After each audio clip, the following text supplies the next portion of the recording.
Well, let's bring you some analysis now on Kenya's just concluded elections. I'm joined in studio by Gabriel Muthuma, a political and governance analyst. Gabriel, of course, the IEBC had us on the edge of our seats until very late last night. But overall, what was your impression of how this election was conducted and indeed the final outcome? Lindy, thanks for having me back. I think from what I was able to see and what has been confirmed by what you call the international observers and ELOG is that the process was actually fair, and to a large extent it was actually successful. But what came out clearly is the changes that we've been able to do as a democracy, and this gives credence to the fact that our democracy is growing, and I hope it can attain that threshold for many, many years to come. We have 3 elected governors, who are female, who are women.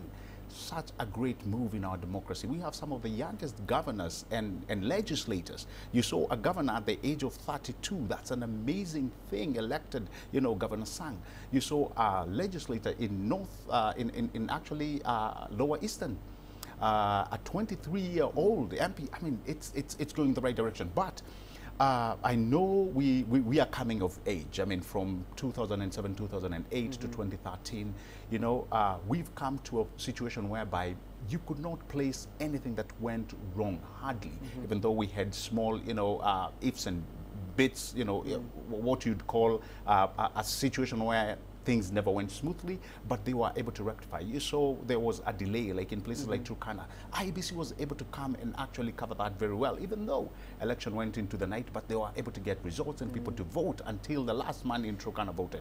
Quite a good start. Indeed. Well, many things to be proud of indeed, but of course, as we know, the opposition continues to dispute the presidential results. They appear to not even be interested in raising a legal challenge to the results, which of course is rather worrying. In your view, how is this stalemate going to be diffused or resolved? It's actually, from what we've seen as a country, the only process remaining is the legal, is the legal way. I mean, Kenya is not a banana republic. We operate under the parentheses of the law, or like John Kerry, the Carter Foundation, who was representing the Carter Foundation, said. I don't think there's any other avenue apart from them now saying we are coming to the streets. And you've heard the CS internal saying, we have to make a difference between peaceful demonstrators and thugs, or what you'd call, criminals, people who are taking advantage of a situation. So for NASA, I think the only avenue they have to have their grievances heard, the only forum that they have is through the legal means. And I think I don't think there's any other route. You spoke a little earlier about the fact that Kenya's democracy seems to be maturing. But when you see these running battles on the streets of Nairobi or Kisumu, are we not seeing still that, the issues of tribe are still inherently a big part of Kenyan politics? Or is Kenya moving beyond that and addressing issues around policy as priority political issues? A very good observation. And, you see, I say that's the price of our instrument. Every time we steal, during an election, and sometimes even when we are not in an election year, we still seem to go back to our tribal directories. And that's something that has actually been eating the fabric of this nation. And I think from where I'm standing, I think we need to culturalize ourselves to the fact that we now need to be talking about basic issues, not, a tribal lineage. I do not know how long it will take us for us to realize that we can all vote for somebody who we are not, tribally aligned to. And Lindy, I hope this will come, a time will come when we are not looking into the tribal directory, but I still think we are still going to be voting on tribal lines for some other years to come.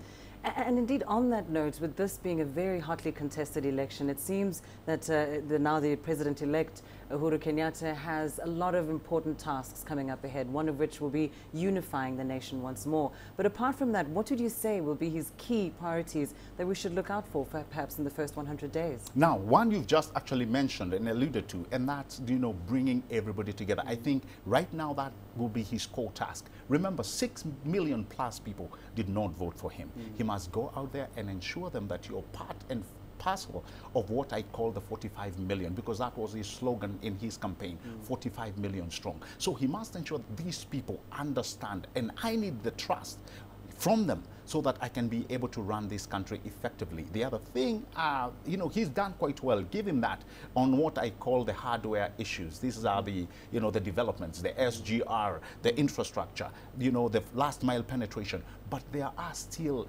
intricate issues which we would call the software issues, such as corruption.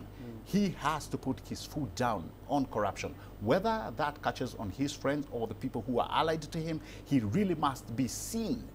And not only seen, the effects must be felt of him fighting corruption. The other thing, I think we keep talking about production costs. So many factories you've seen, so many companies have been closing. Why? Because they've still been talking about our tax bracket not, you know, being aligned properly with these multinational companies. So I think he needs to get somebody who can actually work in that regard. The other thing is the power issue, the electricity. He must find a way to bring that down if we are going to expect our production to be low. The other thing is actually food security. You are here when we were talking about the Unga revolution. That just tells you, you know, we are not food secure. And if he moves, and I mean, they've done very well in their manifesto. Actually, food, you know, was part and parcel of why people were actually looking to vote them back in. So those three things are quite critical. The other one, which probably I would point out too, is the inclusivity. That which was carried out and actually very well defined on what you call the TJRC report. So if he's able to deal with such issues, I can guarantee you Kenya will be heading in the right place. Well, indeed, the man of the moment has some important tasks ahead of him. He really does. He really does. Gabriel Muthuma in studio with us. Thanks once more for that analysis.